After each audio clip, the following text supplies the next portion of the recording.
a grabar. Bueno, ya estamos en línea. Lo que vamos a hacer es irnos rápido a las notas. Nos quedamos en Éxodo 14.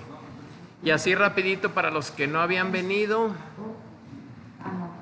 No vamos a transmitir en línea. Los que estaban en línea ahora se la van a perder porque no voy a poder transmitir a raíz de falta de cable. Entonces vamos a estar... Una de las cosas que pues haciendo un resumen rápido, pudimos un poquito de la vida de Moisés, su nacimiento, cómo estaba en Egipto, cómo salió. Para los que no habían venido, así rapidito como resumen, vimos las plagas de Egipto, vimos un resumen también, vimos unos diagramas, que por ahí lo tienen, sin los que no tengan el diagrama, es la última hoja que están ahí entre las hojas, es una hoja de cuadritos, es un cuadro sinóptico donde vienen las plagas exactamente. Es esta que tienen ahí en pantalla, viene así. Ok, ahí vienen las 10 plagas que ya las analizamos a profundo, ya analizamos también las 8 peticiones que hace Dios al faraón, las 8 advertencias, los endurecimientos del corazón, que vimos que fueron 7 veces endureció su corazón el faraón directamente, él voluntariamente, y a raíz de que él se empecinó en ser obstinado y en ser rebelde, pues Dios le endurece el corazón, confirma su endurecimiento, endureciéndoselo Dios, ¿verdad? Y hablábamos un poco al respecto de que cuando nosotros somos obstinados y somos rebeldes, pues Dios, lo dice en Romanos, dice, Dios los entregó a una mente reprobada. Entonces, cuando tú estás con mente reprobada y no quieres entender por medio primeramente con la paciencia y el amor de Dios, y después no quieres entender con la disciplina, pues entonces dice, bueno, pues entonces Dios te entrega tu mente reprobada y afirma lo que tú estás queriendo hacer, ¿no? No porque se quiera vengar o algo por el estilo, sino en el sentido de que dice, bueno, te entrego lo que tú quieres hacer. Y les decía yo en reuniones anteriores que es ese dicho que conocemos mexicano que dice, atáscate ahora que hay lodo. Si te quieres atascar, pues atáscate ahora que hay lodo. Y bíblicamente sería, pues el cerdo vuelve al cieno, ¿no? O vuelve ¿cómo se dice? El perro vuelve a su vómito, ¿no? Entonces vimos también las reacciones que tuvo el faraón, los pretextos que puso, que no conocía a Dios, que estaban ociosos, por eso no los dejaba ir. Mencionó también, le pidió que hiciera milagros a Moisés, y ya cuando los hizo, pues ya después ya no quería, ¿verdad? Pero con las plagas hizo muchísimas señales, muchísimas cosas.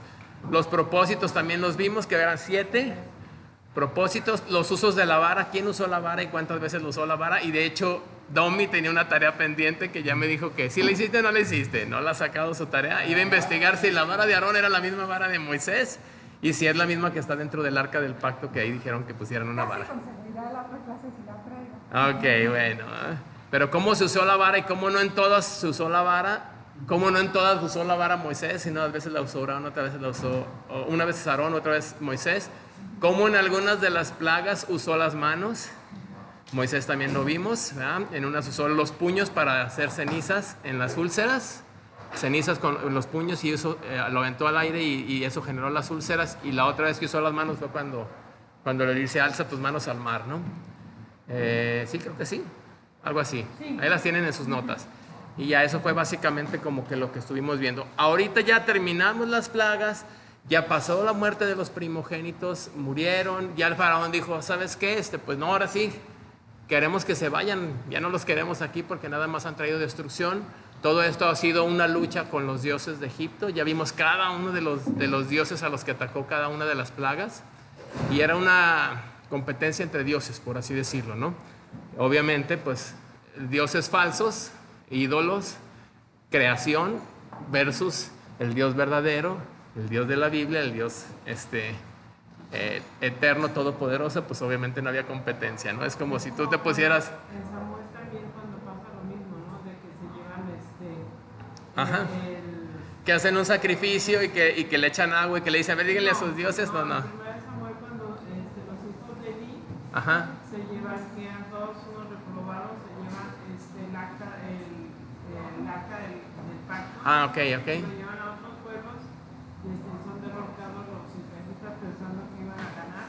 Ajá. Porque unidos son derrotados y se los quedan filisteos, y luego le empiezan a llegar maldiciones a los filisteos, Ah, y sí. los van a otro pueblo, y a Sí. otro pueblo. Ah, sí, cuando... Gracias, y también ellos lo regresaron a los israelitas porque nomás puras desgracias por Sí. el arca que no les correspondía. Cuando dejaban el arca del pacto en pueblos que no era el pueblo judío, pues nada más les traía puras cosas, ¿verdad? Incluso uno de sus dioses ahí apareció descabezado. El dios de los cereales.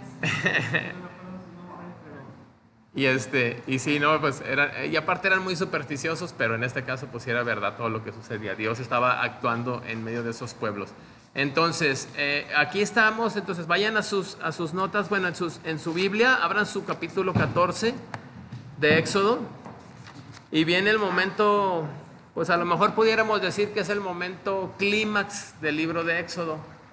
Hay varios clímax en el libro de Éxodo, pues desde el principio que llama Moisés por medio de la zarza, es un momento pues muy emocionante de este libro.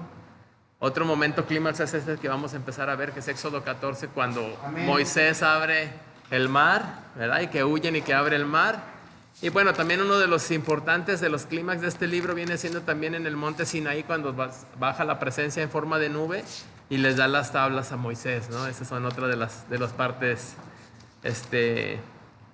pues clímax o importantes. Todo es importante a fin de cuentas, cada versículo, cada nota, cada palabra que está en la escritura es importante, lo saben. Pero en este caso, pues es algo bien interesante. Hay algo que les quería comentar, nada más que se me pasó decirles de Éxodo 13. Si ustedes se fijan en Éxodo 13, por ahí este capítulo habla de que el primer nacido se le tiene que dedicar a Dios. Lo vimos al final de la semana pasada. Y en este sentido, ahí hablaba de que como el burro era un animal inmundo, que los burros no se debían de sacrificar para Dios, sino tendría que hacerlo un sustituto que fuera un cordero o otro animal que pudiera sustituir. Pero también eso se hacía con los hijos. Y una notita que se me olvidó comentarles es que Dios no pide sacrificios de humanos, ¿ok? Aquí se pudiera decir, ya ves, ahí la Biblia dice que entregues a tu primer hijo. Y había un dios que se llamaba Moloch, que las civilizaciones de esos tiempos le sacrificaban a sus hijos para satisfacer la ira de ese dios. Entonces, Dios no pide eso. Entonces, Dios dice que sí, tienes que redimir dedicarle a tu primer hijo, pero que ese primer hijo tenía que ser redimido, ¿ok? Redimido con un sacrificio, que a fin de cuentas es una figura de lo que hace Cristo con cada uno de nosotros. No solamente el primer hijo, cada ser humano necesita ser redimido. Esa primer creación, ese primer nacimiento humano, ese primer nacimiento de carne, tiene que ser redimido. O sea, nuestro primogénito, nuestro cuerpo primogénito tiene que ser redimido y recibir un cuerpo espiritual. ¿Ok? Hasta ahí vamos bien. Otra de las cosas que teníamos pendiente era la tarea de Domi, que ya dijo que para la próxima semana. Y bueno, desde hace tiempo he recibido varios correos y he recibido muchos mails donde dicen que en el Mar Muerto hay evidencias de que ahí sí, por ahí pasaron, hay carruajes egipcios en el fondo y todo este rollo. Realmente antes no lo había investigado, los había visto y como yo ya lo creo, pues no me puse a investigar. Pero ahora dije, voy a darle la tarea de investigar y definitivamente me puse a investigar qué tan cierto era esto, si eran fake news, como decimos, ¿verdad? O sea, noticias falsas o si eran noticias verdaderas. Y fíjense, ahí les voy a mandar, tengo aquí al final de las notas, cinco páginas que estuve investigando, que son estas, ¿verdad? Que son imágenes y artículos del evento histórico. Son páginas que existen o al día de hoy, o sea, hoy las revisé, donde vienen estos titulares. Algunos son noticieros, algunos son documentales, pero ahorita ya los tengo abiertos aquí en la página, fíjense bien. El primero es y si se fijan, es una página de noticias, no es una página cristiana, es una página pues, general, pero fíjense el titular de este reportaje. Y la fecha que tiene es del 7 de abril del 2020. Y ese es el que dice, arqueólogos descubren en el Mar Rojo los restos del ejército egipcio del éxodo bíblico. ¿Ok? Y ahí viene todo un reportaje, todas estas ligas se las voy a mandar, con las fotografías de lo que hay en el fondo del Mar Rojo. Estas son fotos reales, estas son herramientas reales que encontraron ahí en el Mar Rojo, ¿verdad? Que están avalando y que se podría decir que científicamente se puede ver que esto es un evento histórico. No es una fábula o no es una historieta que muy bonita o algo así que se inventaron, sino que tiene evidencia científica arqueológica. La evidencia científica es diferente a la evidencia científica arqueológica. Esto es cuando tú descubres cosas interesantes. Ahorita les voy a enseñar otro video que encontré al final. Otro de los artículos es este. La página es Guioteca.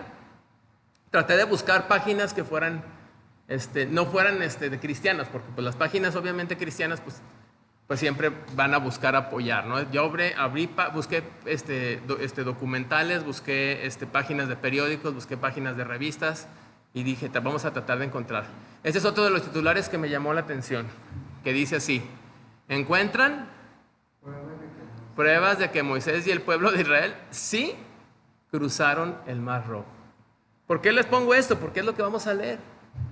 Y es precisamente otra de las revistas. Esta fue publicado el viernes 12 de agosto del 2016, este artículo. Son puros artículos estos dos, ¿verdad? Donde ahí también menciona lo mismo, que sí, que en base a muchas investigaciones y todo ese rollo encontraron ese tipo de artículos en el fondo del mar muerto, que fueron unos buzos los que lo encontraron por primera vez. Y ahí vienen todas las explicaciones, se los voy a pasar para que ustedes lo puedan verificar.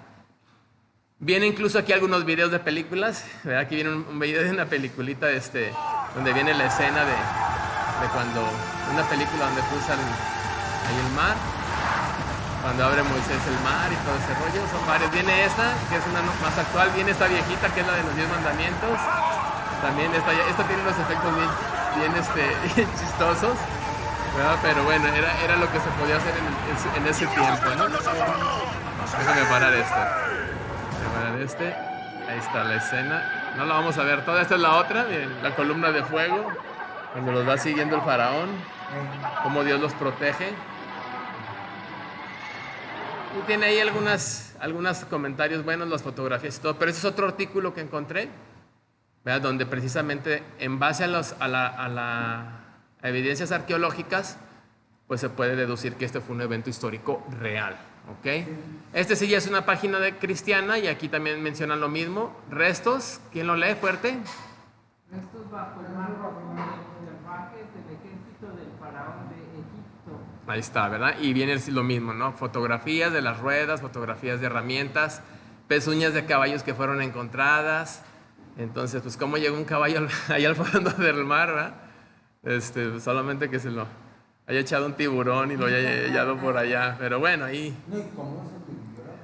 ¿verdad? Entonces, aquí es otra página que también habla de lo mismo. Esta ya es un poquito más científica. Y estas dos últimas encontré en este video de YouTube, ¿verdad?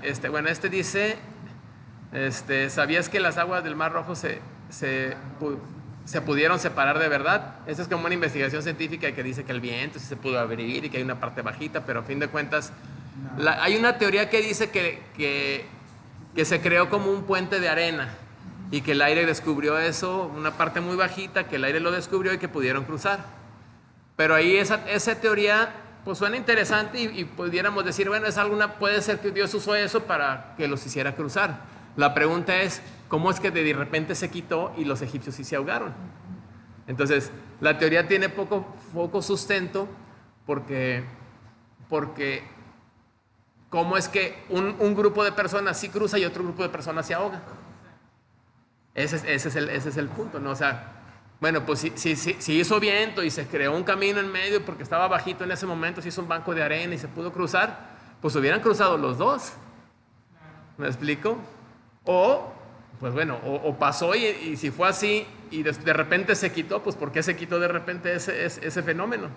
También por ahí este video habla un poquito de que pudo haber sido un tsunami que abrió el mar, como hemos visto en los tsunamis, que de repente se jala y se recorre el mar, y que dicen fue un tsunami que ocurrió milagrosamente. Incluso hacen unas investigaciones científicas donde dicen que uno de los volcanes, nomás que no me acuerdo cómo se llama el volcán, se me fue el nombre ahorita, en este video dice que coinciden las fechas creo que es el Vesubio, el volcán Vesubio.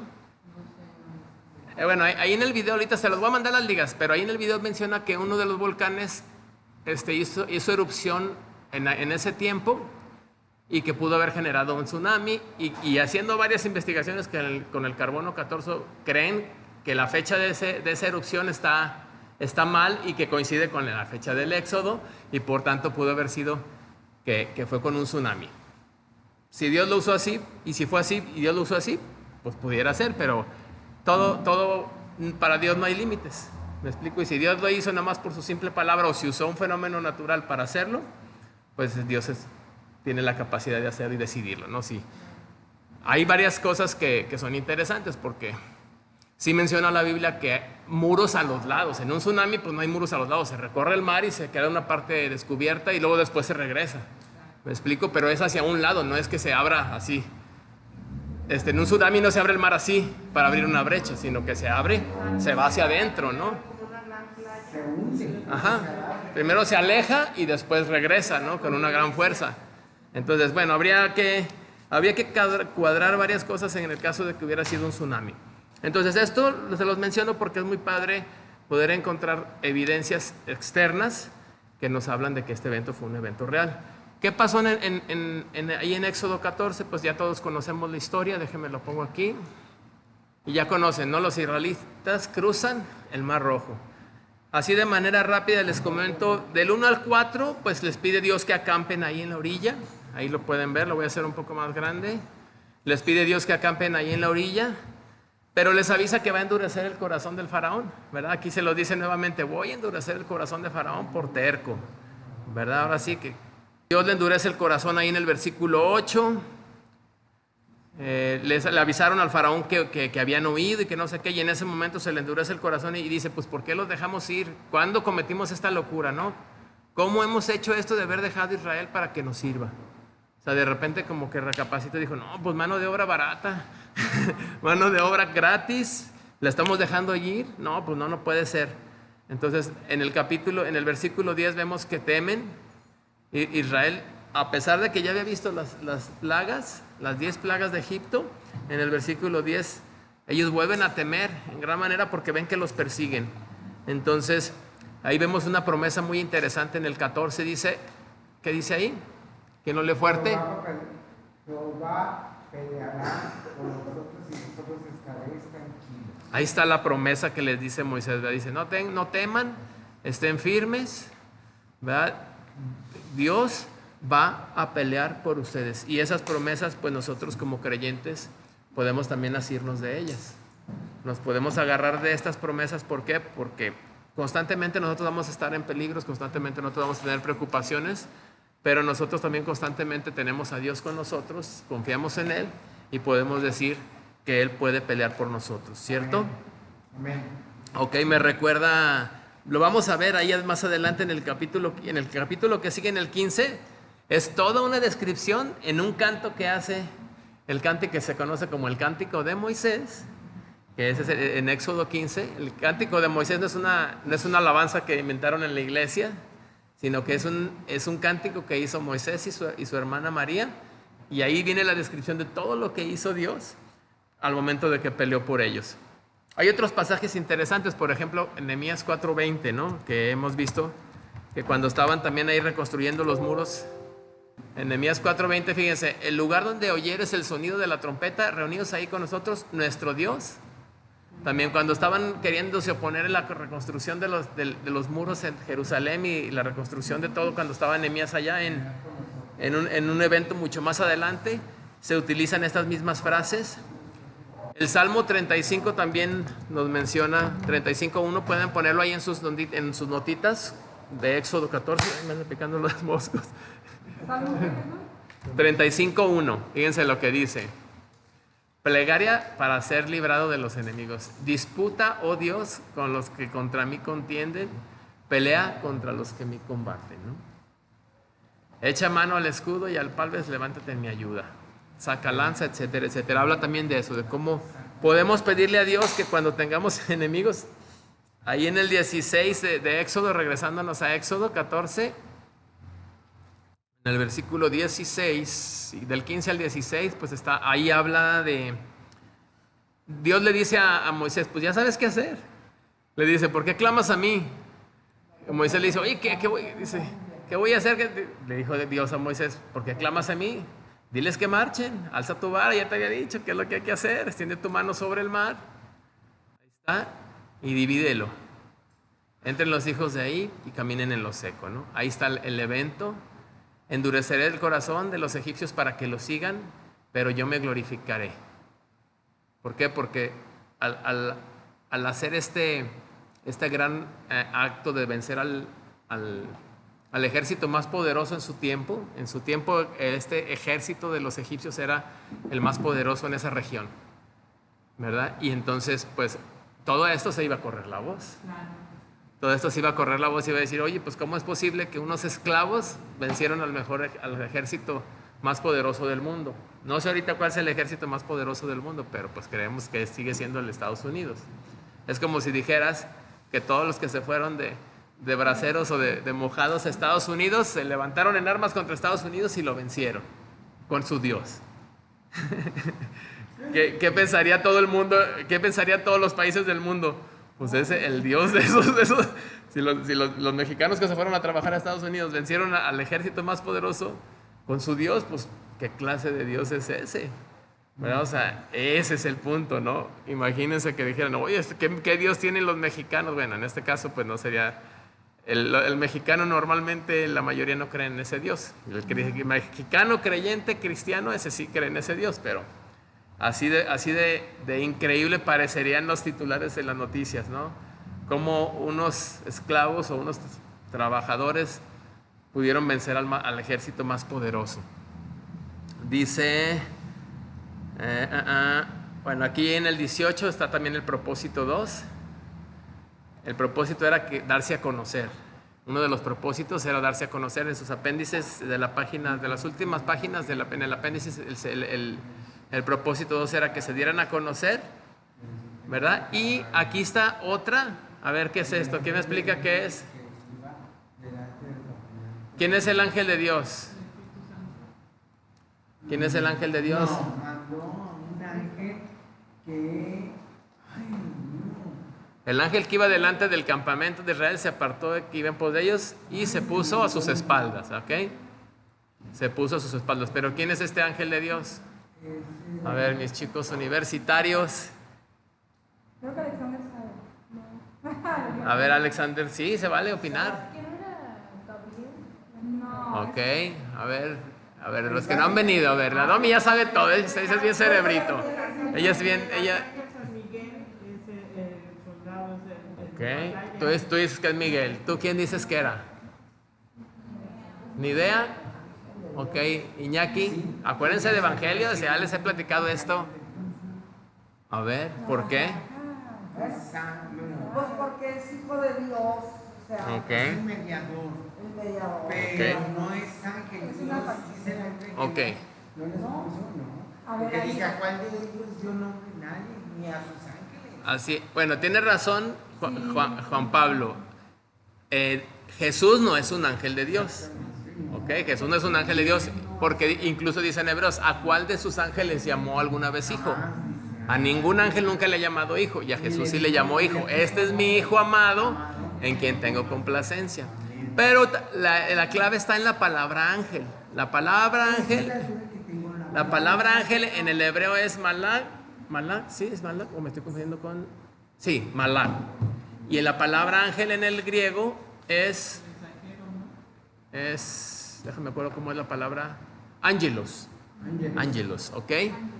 Pero la palabra ángel por sí misma no se refiere nada más a ángeles de Dios que tienen alas, ya sea las 6, los querubines, los arcángeles, los serafines, no se refiere nada más a esos. Ángel, la palabra en general de ángel es mensajero. Sí. ¿Ok? Por eso los ángeles normalmente son mensajeros. Entonces, cuando tú te encuentras la palabra ángel en la escritura, puede ser un ángel de Dios con alas, arcángel, ángel, serafín, querubín, o puede ser cualquier mensajero. En el Nuevo Testamento hay una porción donde dice, algunos sin saber hospedaron ángeles. Ahora, los ángeles tienen la capacidad de tomar formas corpóreas humanas y que uno no distinga que son ángeles. Eso también es una realidad. Cuando vimos angeliología, ahí todo eso, todas esas características y capacidades de los ángeles las profundizamos. Perdón, rápido. Sí. Es donde dice, donde mando mi ángel delante de mí, dice, del que clama en el desierto. ¿Sí muy bien? No. Que le dice, mando mi mensajero delante de mí. No, pero ese es como, tú estás hablando de Juan el Bautista. Sí. Bueno, él era un mensajero y también... Pero no es ángel, sí es cierto. Pero no menciona esa palabra. La cosa es esta. Cuando encontramos la palabra ángel de Dios en el Antiguo Testamento, muchas veces, muchos de los estudiosos coinciden que son cristofanías. ¿Ok? ¿Qué es una cristofanía? Un antecedente de Jesús. Una aparición de Jesús antes de que fuera encarnado. ¿Ok? Entonces, en Malaquías dice que sus salidas, dice la Escritura, sus salidas son desde el principio. Entonces, Jesús no apareció hace 2000 años cuando nació de la Virgen María. Jesús apareció desde el principio. Sí. En el principio era el Verbo, y el Verbo era Dios, y el Verbo era con Dios. Y este Verbo fue hecho carne. ¿Ok? Entonces, el mismo que estaba en la creación, y aún antes de la creación, o sea, Él estaba en la creación. Todo por Él fue creado, para Él, y por Él y para Él fue creado. ¿Ok? Entonces, un ángel, pudiera ser que es una cristofanía, y el que estaba acompañando a este ejército era Cristo mismo en forma de mensajero de Dios, que primeramente iba adelante como guía, porque así es Cristo para nosotros, es una guía, es un guía, sus pasos, nosotros tendríamos que seguir sus pasos, seguir sus pisadas, aprender de Él y ser como Él era, humilde, y en este caso Él dice que se pasa hacia atrás. Entonces pasó de ser un guía a ser un protector. Y en la parte trasera, entre el ejército de Egipto y el ejército y entre el grupo de Israel, pues hizo una columna de fuego y hizo una nube que para los egipcios era tinieblas muy densas que no lo dejaban ver. Entonces, qué interesante cómo Dios podía utilizar todo esto para sus propósitos. Entonces, el ángel de Dios era Dios con ellos mismos, Cristo, una posible teofanía, y pasa de ser de guía a ser guardián. Aquí aquí vemos otra de las distinciones, como siempre en todas las plagas ya les había mencionado que Dios excluyó a los hebreos, los excluyó de todas las pestes que hubo y todas las plagas. Esto nada más lo sufrieron los egipcios. Entonces eso es algo también difícil de poder explicar, ¿no? Abre el mar, en el 21 dice que extienda su mano sobre el mar y se abrieron las aguas, ¿verdad? Dice, en el 22 es donde está lo que les mencionaba, dice, los hijos de Israel entraron por medio del mar en seco. Aquí está la clave, teniendo las aguas como muro a su derecha y a su izquierda. Entonces era como se ve en las películas, ¿no? O sea, tal cual como si estuviéramos en un acuario, con dos cristales, un cristal de cada lado y ibas ¿verdad? Pero sin cristal, ¿verdad? Así es, como en los acuarios esos que vas así, que hay unos que hasta son así como bóvedas, ¿no? Y que tú ves arriba y ves a los lados y todo. Pero aquí dice que estaban como muros a los lados y que estaba abierto el mar. Ya les había dicho lo de la teoría del nivel bajo, pues eso sería muy difícil de explicar, como si unos cruzaron y otros no. Y en el 23, ahí donde ya dice pues les trastornó sus carros, dice, ¿no? Dice, les trastornó. Dice, siguiéndolos, dice, entraron también toda la familia de Faraón. Lo impresionante es que entraron la mitad y ahí fueron exterminados, ¿no? Ajá, aquí está, los trastornó en el 25. Quitó las ruedas de sus carros y los trastornó. Entonces, ahí está, gravemente. Entonces, en las películas se ve como que pisan piedras y se les salen las llantas y todo. Me acuerdo del Príncipe de Egipto, ¿no? Que se ve los dibujos animados que se caen y todo por el piso. Pero aquí dice que el que les trastornó los carros fue Dios, que les quitó las ruedas, ¿no? Les aflojó las tuercas ahí a las llantas. ¿Cómo dice? Me gusta lo que dice. Dice que huyamos delante de Israel porque Jehová pelea por ellos contra nosotros. Exactamente, ¿no? Entonces desde ahí empiezan a ver sus cosas, siguen sacando sus buenas conclusiones, ¿no? Y me encanta esta porción del 26 al 28. Dice, aquí dice, no quedó de ellos ni uno.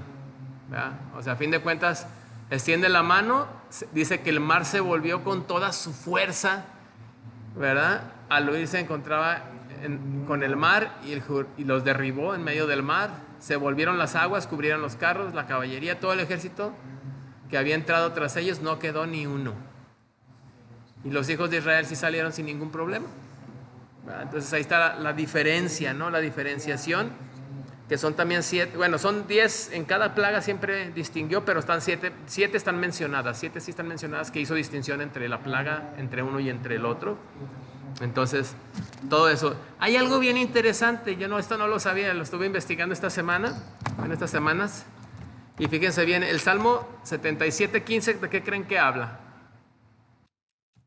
Bien, vamos al Salmo 77. Bueno, todo del 15 en adelante, todo este capítulo está hablando de... ¿Salmo 77? Ajá, si se fijan en el título, dice, meditación sobre los hechos poderosos de Dios, ¿ok? Este es un salmo, es una canción, ¿ok? Y dice, al Señor busqué en el día de mi angustia. Este es un salmo de Asaf, ¿ok? Es el autor. Y fíjense, él por tradición oral o por escritos, él recibió información de cómo fue. Acuérdense que mucha de la información se transmitía por ¿cómo se dice? Es que los padres le cuentan las historias a los hijos, luego los hijos se las cuentan las historias a los nietos, y así es como se pasaba la información cuando no existían libros, ¿verdad? O que era muy difícil poder escribir algunos hechos. Entonces era mucho tradición oral. Por ejemplo, ¿quién se sabe esta canción? A la rueda, rueda. San Miguel, San Miguel. ¿En qué escuela se las enseñaron? Esa es una tradición oral. Son cantos tradicionales mexicanos que se transmiten de abuelos a padres, de padres a hijos, y así sucesivamente. Y a lo mejor ya después ya no tanto, pero esa es otra también. A la rueda, rueda de la mar. Hay muchos cantos así que se van transmitiendo por tradición, se le llama tradición oral. Pero en este salmo contiene información de ese evento. Tiene información que se transmitió. Y fíjense lo que dice desde el 15. Lo puse desde el 15 en adelante. Dice, con tu brazo redimiste a tu pueblo, a los hijos de Jacob y de José. Luego viene un Selah, que es una pausa para meditar, ¿no? Dice, te vieron las aguas, oh Dios, las aguas te vieron y temieron, los abismos también se estremecieron. Pues aquí está hablando un poquito de características de qué fue lo que pasó ese día con las aguas. Las nubes echaron inundaciones de aguas, tronaron los cielos y discurrieron tus rayos. O sea, no solamente se abrió el mar así, sino que cuando cerró el mar, las nubes también echaron agua, o sea, llovió. La voz de tu trueno estaba en el torbellino, tus relámpagos alumbraron el mundo, se estremeció y tembló la tierra. ¿Por qué sé que estamos hablando de ahí? Porque está hablando de cuando liberó. Dice, con tu brazo redimiste a tu pueblo, los hijos de Jacob y de José. Está hablando de cuando los libera. Y dice, en el mar fue tu camino, y tus sendas en las muchas aguas, y tus pisadas no fueron conocidas. Condujiste a tu pueblo como ovejas, ¿por mano de quién? De Moisés y Aarón. Aquí está dando un poquito más de detalles de ese día, ¿no? O sea, no solamente se les cerró el mar, sino que hasta llovió y les cayeron truenos y todo ahí, la calor que les cerró, les puso una zarandeada, pues por eso se ahogaron ahí, ¿no? Se ahogaron con tanta agua y con todo con este rollo. Yo diría, bueno, pues si se cierra el mar, pues nada más nadas para arriba y ya te salvas, pero pues no, se ahogaron ahí feo porque se les dejó venir el agua con todo feo. Y de eso habla el Salmo. También en el Cántico de Moisés también hace referencia a muchas cosas. Dice que echó a la mar, hasta conocemos ese canto, echó a la mar, quien los perseguía, jinete y caballo, echó a la mar. ¿Quién como Jehová? Que con su poder el mar abrió. Ok, ahí tenemos esos cantos. Ya hace mucho que no los cantamos. ¿No te han tocado a ti ese? ¿No lo has oído? Bueno, es una alabanza y la tocábamos. La tocábamos aquí, ya casi no se usa. Ha sido sustituida por otras alabanzas más nuevas, pero... ¿verdad? Y ese cántico es un cántico que sale precisamente después de este evento. Precisamente en el capítulo 15, me voy a pasar al capítulo 15. Bueno, vamos a leer un poquito las notas porque quiero que avancemos, pero vamos a ir bien rápido, ahora no vamos a leerlas todas, porque porque tenemos que terminar hasta el capítulo 19. Y no sé qué terminar hasta el capítulo 19 y vamos en el 14. Dice, bueno, la Pascua ilustra la salvación del cristiano, ya lo hemos visto que es una figura o un tipo, ver al Cordero del Antiguo Testamento, los que no habían venido a la clase, la sangre del madero que libera, todo lo que, ¿verdad? Todo lo que implica esto. Ok, dice, de aquí yo les pongo esto, es un cuadro de la vida cristiana también victoriosa, ¿verdad? Cuando el pueblo es sacado de la esclavitud, es llevado al desierto, llevaba solamente unos meses que pudieran llegar a la tierra prometida. Llevaba solamente unos meses que pudieran, es que todo se graba, todo se queda grabado. Entonces llevaba solamente unos meses que pudieran llegar a la tierra prometida, pero ellos empezaron a deambular por el desierto. Y a lo largo de todos los capítulos que hemos visto, ellos constantemente se están quejando. Y vamos a ver cómo van a seguirse quejando. Y llega un punto donde Dios les va a decir, ¿sabes qué? Por tu incredulidad, ninguno de esta generación, excepto Josué y Caleb, son los que van a entrar. Que después también entró Moisés. Ya sabían por qué, ¿no? ¿Sí se acuerdan que Moisés no entró en ese momento, pero después sí entró?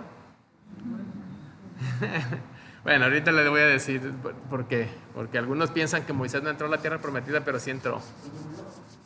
Para sorpresa de todos. También cuando tienen el encuentro con Jesús, que está Juan, Exactamente. A él no lo dejaron entrar en ese momento, pero lo reservaron para cuando Jesús iba a tener su éxodo iba a ser crucificado con Elías en el monte de la transfiguración.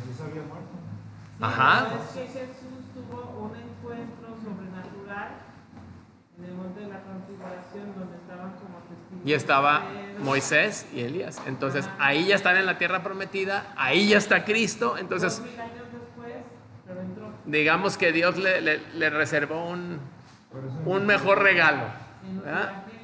No lo dejó entrar a la tierra prometida en Canaán, pero en el Nuevo Testamento lo llevó a ver personalmente a Jesús, al Mesías, que a lo mejor ya lo conocía como el ángel de Jehová aquí, a lo mejor ya lo conocía. Entonces, pero entonces Moisés conoció a Jesús. Sí. Para empezar, está hablando que el ángel de Jehová es una Pudiera ser una cristofanía. Jesús mismo. En el Evangelio, están en el monte de la transfiguración, le están acompañando Pedro, Juan y Felipe. Sí, Pedro es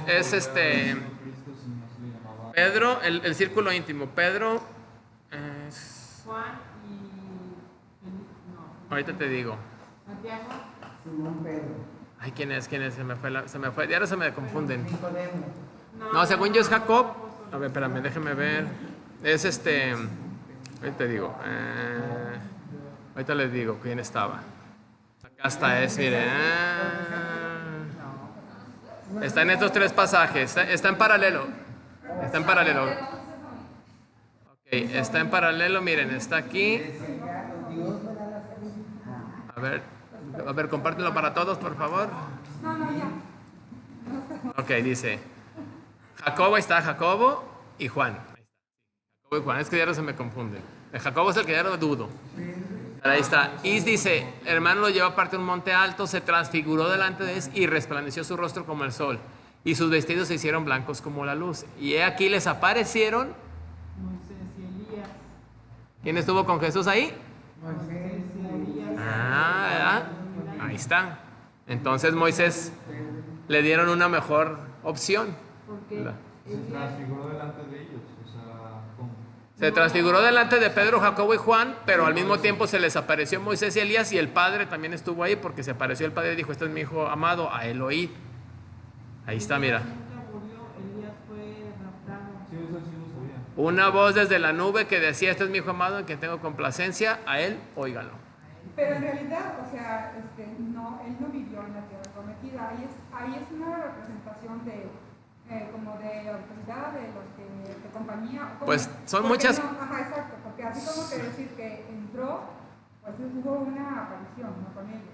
Porque no vivió en la tierra. No, pero él ya llegó a estar ahí y con Jesús. O aquí está, ¿verdad? Aquí lo podemos comprobar. Bueno, ya nos salimos un poquito del tema, pero es algo importante saber esto, ¿no? Entonces, ellos estuvieron en el desierto y eso es un símil con nosotros como creyentes. A nosotros nos pasa lo mismo. Cuando nosotros conocemos a Cristo, cuando somos beneficiados por el Cordero, el verdadero Cordero de Dios que quita el pecado del mundo, nosotros somos liberados del mundo, que ejemplifica Egipto. Somos liberados de Satanás, que es ejemplificado con el faraón, que tiene un símil con el faraón.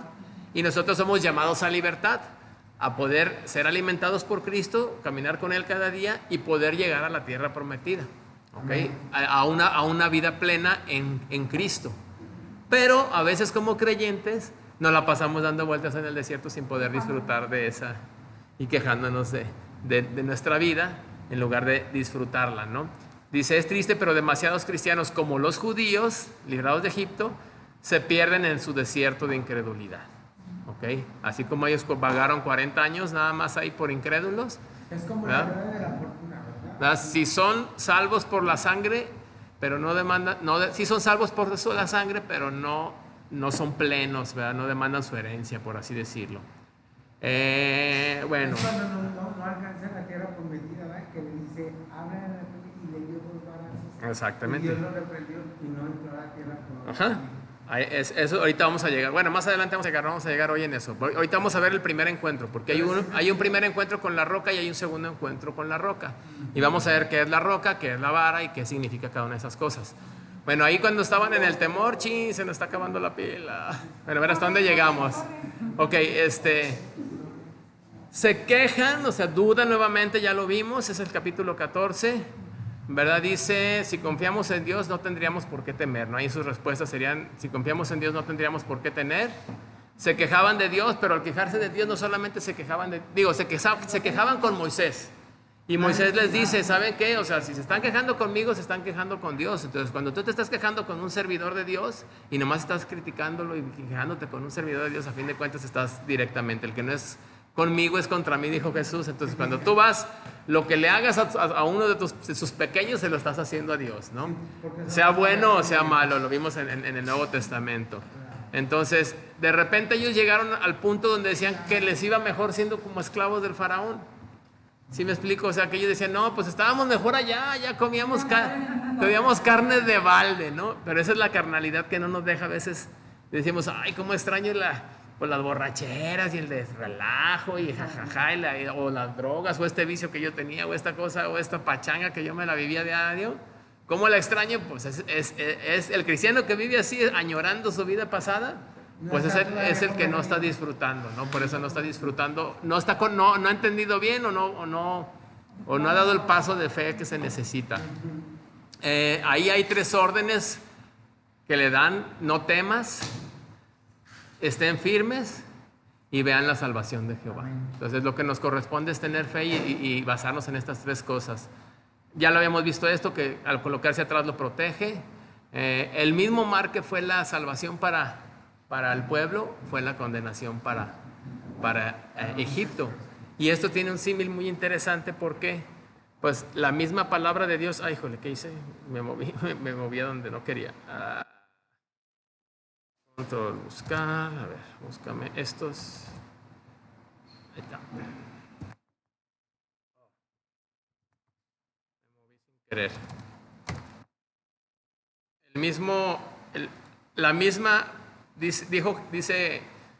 Dice la misma palabra, Jesús dijo en el Nuevo Testamento, la misma palabra que yo os he hablado es la que los va a condenar. Así como la palabra tiene el poder de salvarnos, también la misma palabra es la que nos va a condenar a una persona que no cree en esa palabra, ¿verdad?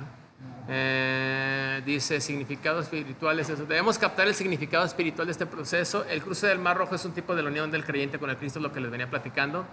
La muerte a la vida, a la vieja vida, y la resurrección a una nueva vida por completo. Israel fue bautizado con Moisés, identificado con Moisés, y al marchar por entre las aguas, y nosotros nos identificamos con Cristo y somos bautizados en Cristo y nos apartamos del mundo. Los egipcios no pudieron pasar el mar porque nunca tuvieron esa protección de la sangre del Cordero, ¿eh? La Pascua ilustra la muerte de Cristo, ya lo hemos visto.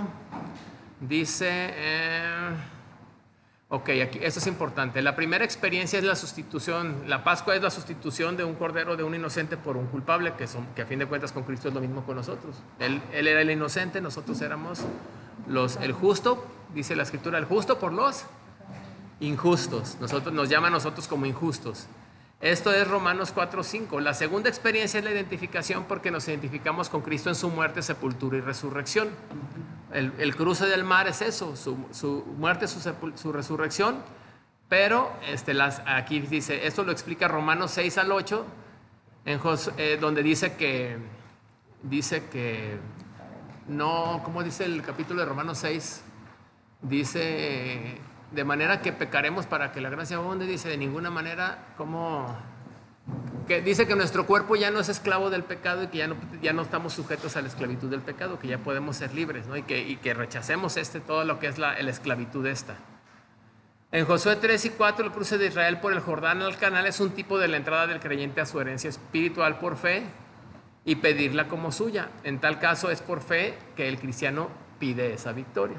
Entonces, ese es como 3 etapas: la liberación de la esclavitud, o puedes andar en el desierto divagando el resto de tu vida sin disfrutar de la plena, de cruzar el río Jordán, que es el segundo cruce. Hay 2 cruces. Entonces, como creyentes nosotros tenemos que manejar como 2 etapas, ¿no? La primera etapa donde sí, te sabes librado de la esclavitud y de la condenación, pero después tienes que dar el siguiente paso de santificación, donde cruzas el río Jordán a disfrutar ya, ¿ok? En lugar de quedarte ahí nada más dando vueltas. Ok, dice, Israel alaba el triunfo.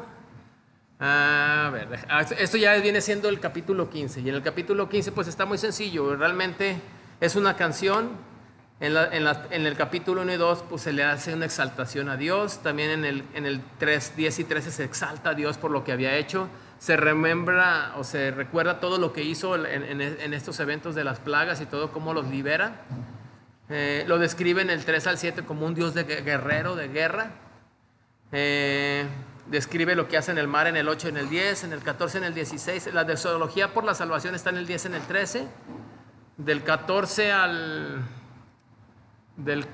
déjame regresarme a Éxodo 15, 10. Ahí está la doxología: tú soplaste con el viento, todo, ¿quién como tú? Lo exaltan, ¿verdad? Extendiste tu diestra y se los tragó el agua. Aquí es donde vienen más detalles de qué fue lo que sucedió. En la misma canción nos da detalles de lo que sucedió, más información al respecto.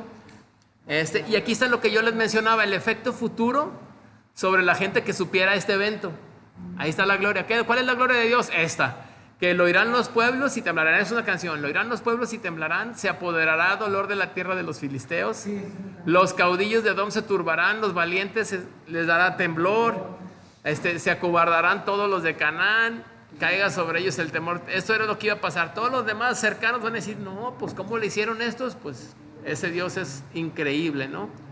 ¿Verdad? Eso es lo que iba a hacer. Unos planes futuros. ¿Qué es lo que iba a hacer Dios con ellos? Los iba a introducir en la tierra prometida para que reinara con ellos por siempre. Y ahí en el 19, en el 20, pues ahí dice que estaban danzando, y ahí es donde estaban los panderos, ¿verdad? Por eso en muchas iglesias antes había panderistas. Algunas iglesias cristianas manejan panderistas y usan los panderos en alusión a estos bailes que hacen los judíos y estas danzas que hacen los judíos, ¿verdad? ¿Por qué? Porque echó a la mar, jinete y caballo, echó a la mar, ¿verdad? Después de esto es donde se encuentran, andan en el desierto, ahí mismo en el capítulo 15. Esa es una canción y alabanza y se le llama el Cántico de Moisés.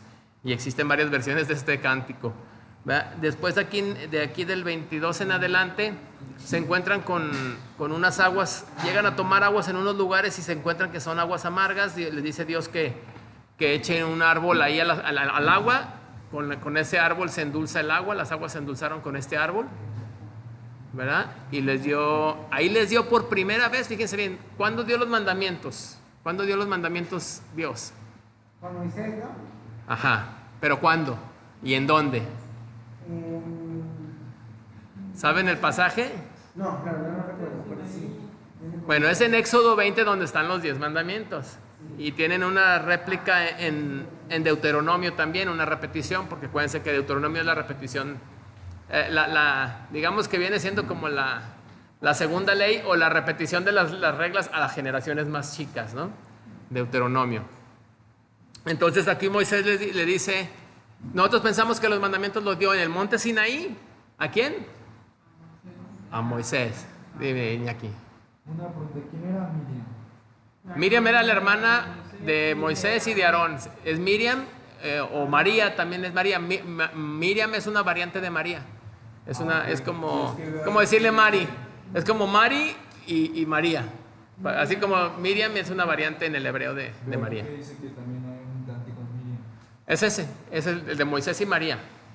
Es el del 15, es de los dos. Si te fijas en el título de aquí, fíjate cómo dice el título. En el 19. Cántico de Moisés y María. Bueno, es que aquí en mi versión dice solo el cántico de Miriam. Ah, ok. Pues ponle ahí María. Ah, bueno, en el 19, No, no es mía. en el capítulo 19 o en el versículo 19. Versículo 19, capítulo 15. 15-19 dice, porque y su gente acá hizo volver las aguas. No, está diferente. ¿Qué versión traes? No, más bien no es el mismo orden. Ah, acá está, dice, bueno, aquí dice, ¿será este? María la profetisa. A lo mejor.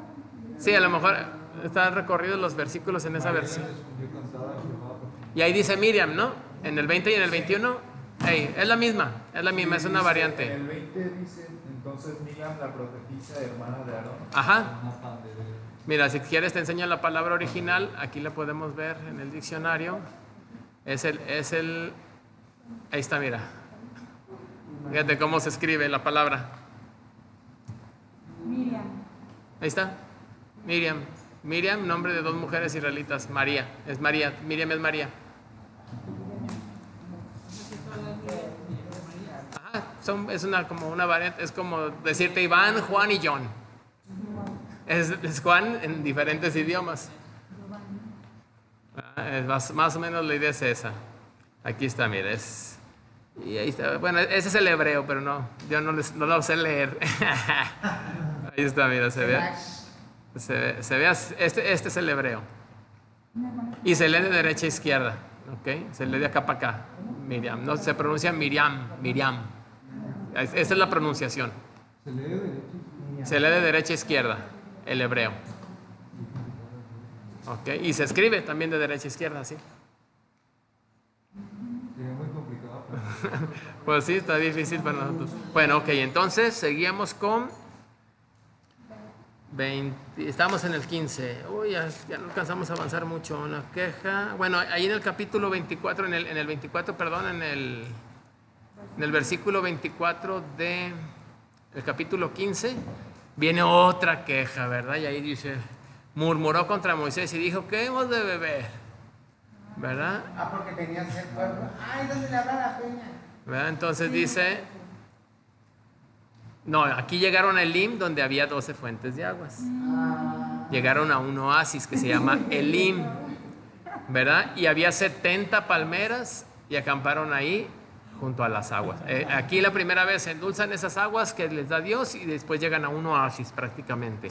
Pero de ahí ya en el capítulo 16 viene el maná, ¿ok? Y pues, ¿qué es el maná? No es el maná, ¿mande? Ok. Vámonos aquí a las notitas, déjeme ver. Dice, bueno, Israel alaba el triunfo con el canto. Todo esto ya lo vimos aquí, ¿verdad? Ahí habla de todos los hechos que hizo Dios. Luego dice que Israel se queja de su incredulidad, del 22 al 27. Notaron que era amargo y se quejan. De todas maneras, Dios es bondadoso y los lleva a un lugar, les da agua en ese momento, los lleva a un lugar seguro, ¿va? Acerca de la vida, hablando del agua, dice, la vida es la combinación de amargura y dulzura, dice aquí, ¿no? Aquí hace algunas alegorías al respecto, dice que a veces tenemos momentos amargos y a veces tenemos momentos dulces, pero siempre Dios se encarga de ponernos un Elim, ¿no? ¿Qué es un Elim? Ese oasis a donde llegaron. Entonces de repente hay dichos populares que dicen, después de la tempestad viene la calma, al mal tiempo, o dice, no hay mal que dure. Entonces, a pesar de que tenemos momentos difíciles a veces en la vida, pues Dios siempre también nos da momentos muy, muy dulces, ¿no? Muy alegres. Dice esto pues acerca del Señor, las aguas, dice, la vida es un gran laboratorio, cada experiencia es una radiografía de nuestro corazón. Entonces cuando nosotros estamos ante situaciones amargas, ante aguas amargas, ¿cuál va a ser nuestra actitud? Aquí la aplicación para nosotros es eso, o sea, si tú estás pasando por un momento difícil, si estás pasando por momentos amargos, ¿cuál va a ser tu actitud? También quejarte para con Dios. En vez de platicar con Dios. Entonces dice, los judíos eran muy mundanos pensando solo en la satisfacción corporal. Andaban por vista, solo querían recibir el aquí y el ahora, lo que les interesaba, y eran muy mal agradecidos, ¿no?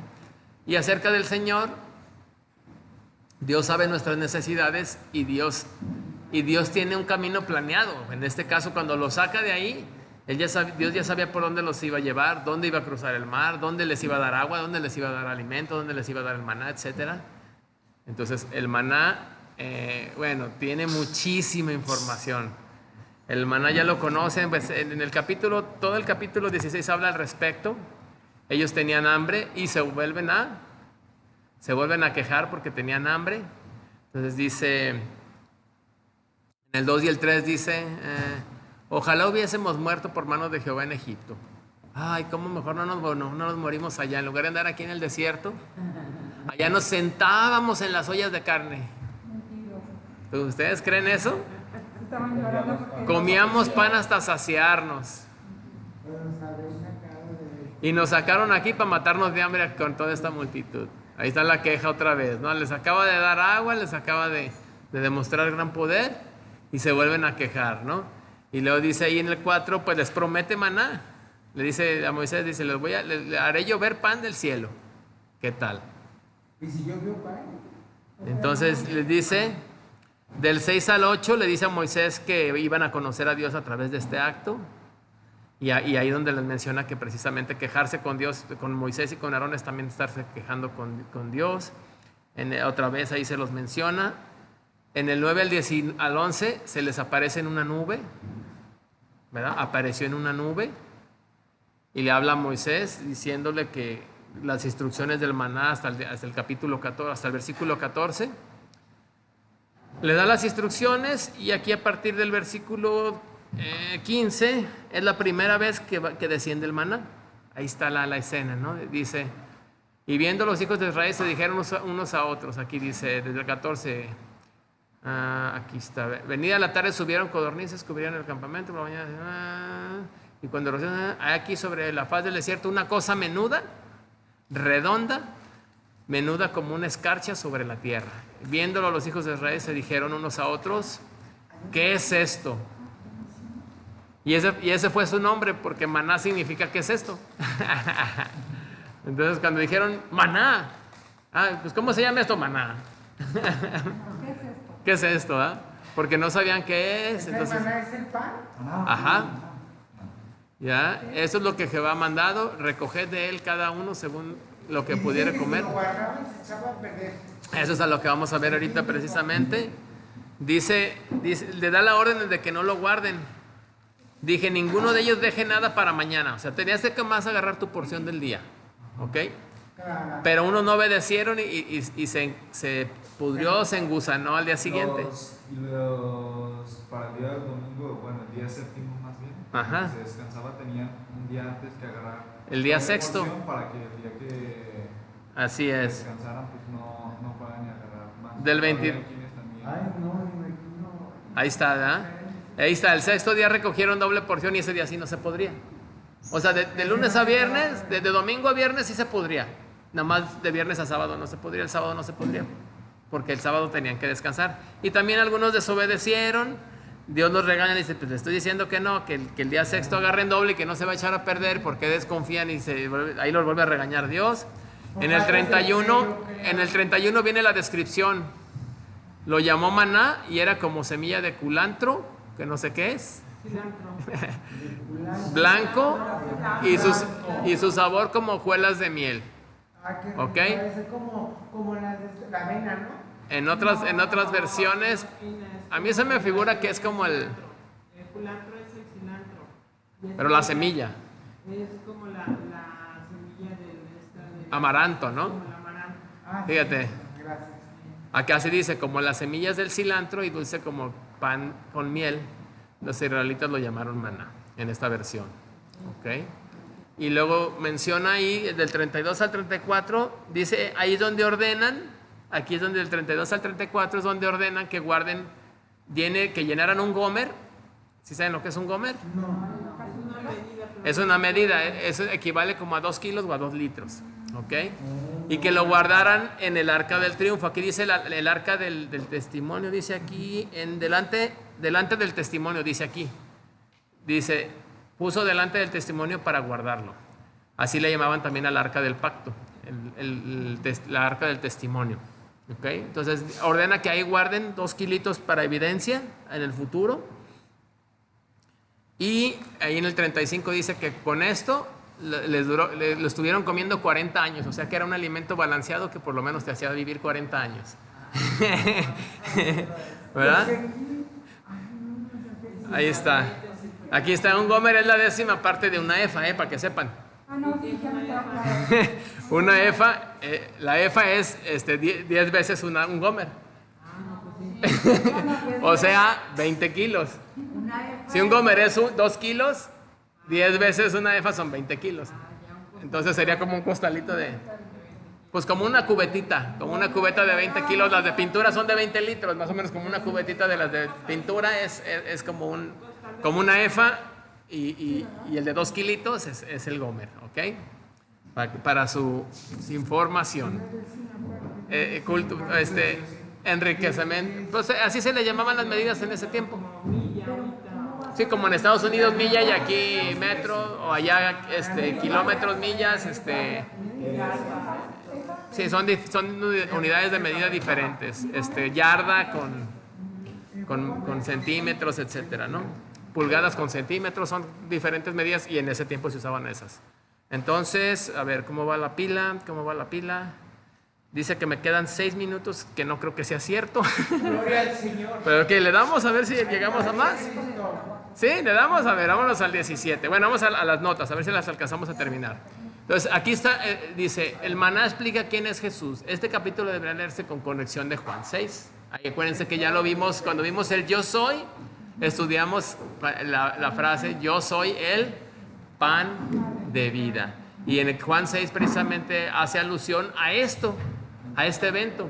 ¿Por qué? Porque lo estaban criticando y él dice, a ver, pues haz un milagro, que no sé qué. Dios nos dio pan en el desierto, a nuestros padres Dios les dio pan. Dice, a ver, ¿tú cómo demuestras quién eres? Y le dice, yo soy el pan de vida, yo soy el verdadero pan. El maná ejemplificaba a Jesús. ¿Por qué?